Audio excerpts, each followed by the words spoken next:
C'est en milieu sauvage que les rennes frelons installent leur plus imposant royaume. Plus géants et plus agressifs que ceux des zones urbaines, ces frelons représentent un risque encore plus élevé pour l'homme. Nous sommes dans la région de Narita, à 75 km de Tokyo.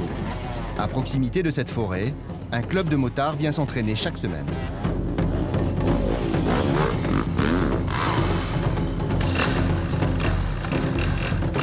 Il y a quelques jours, dans ces bois, une motarde s'est fait attaquer par un frelon.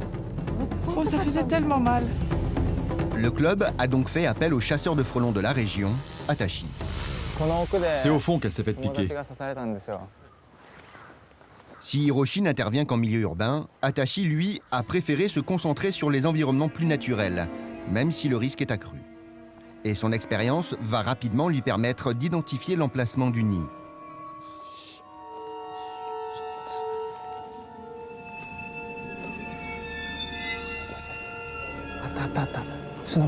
On a trouvé. Il y en a plein. Si on bouge, on risque de se faire piquer. Atashi se met aussitôt en tenue, prêt à faire le siège de la forteresse. Mais l'enceinte de protection des frelons est épaisse. Atashi va devoir employer les grands moyens pour pénétrer l'antre des frelons géants. Une multitude de branches couvre cette souche d'arbres dans laquelle les frelons se terrent. La bataille commence, la reine envoie ses premiers soldats. Écarter simplement quelques branchages suffit à ce qu'ils deviennent violents et qu'ils m'agressent.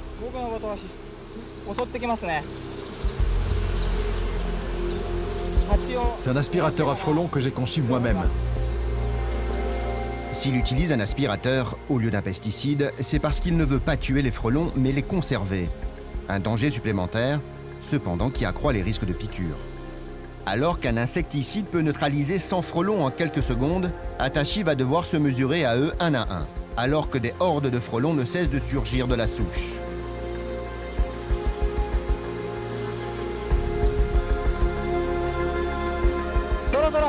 Comme il y a beaucoup de frelons à l'intérieur, je frappe le tronc pour les exciter et qu'ils en sortent le plus possible.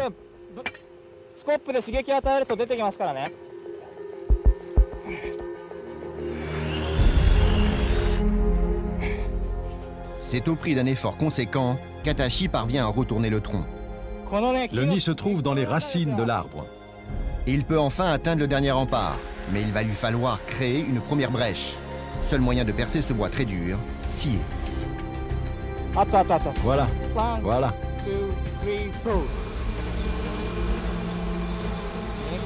Voilà, on les voit. On voit les nids, là. Ce n'est pas un, mais 4 nids qu'Atashi découvre. Il comprend mieux pourquoi les frelons sont si nombreux. Voilà les larves. Tout ce qui est là, ce sont des larves. Oh, la reine! La reine! Voilà, il y a la reine! Ça, c'est la reine actuelle. C'est la source de tout le nid. Et maintenant qu'on a mis la main sur la reine, l'extermination est terminée.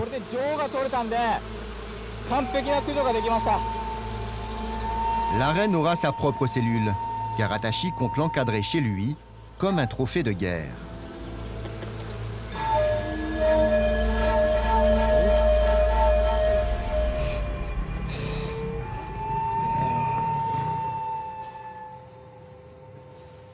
C'est fini, j'ai tout fait.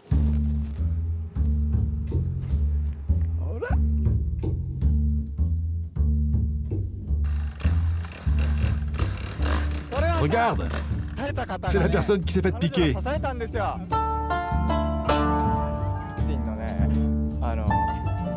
Ils sont énormes. Soyez tranquille maintenant. C'est encore dangereux là-bas, mais ça va s'apaiser petit à petit. Voilà la piqûre. Je l'ai depuis une semaine. Je me suis fait piquer et le lendemain, j'ai eu une grosse fièvre. Et 3 jours après, les démangeaisons ont commencé.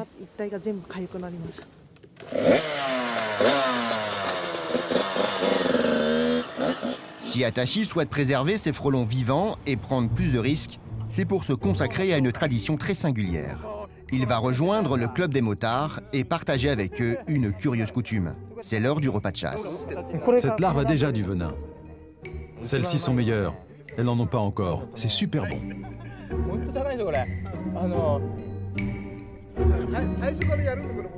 Pour améliorer leur performance, certains athlètes japonais consomment de l'extrait de frelon pour sa forte teneur en acides aminés.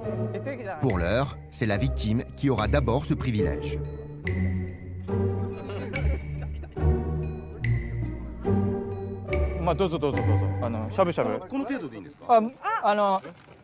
Tout va bien.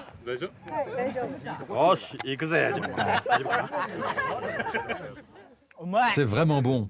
Je suis content d'avoir travaillé et chassé parce que c'est vraiment bon. Je suis content qu'ils soient en bonne santé désormais. Merci, merci. Merci.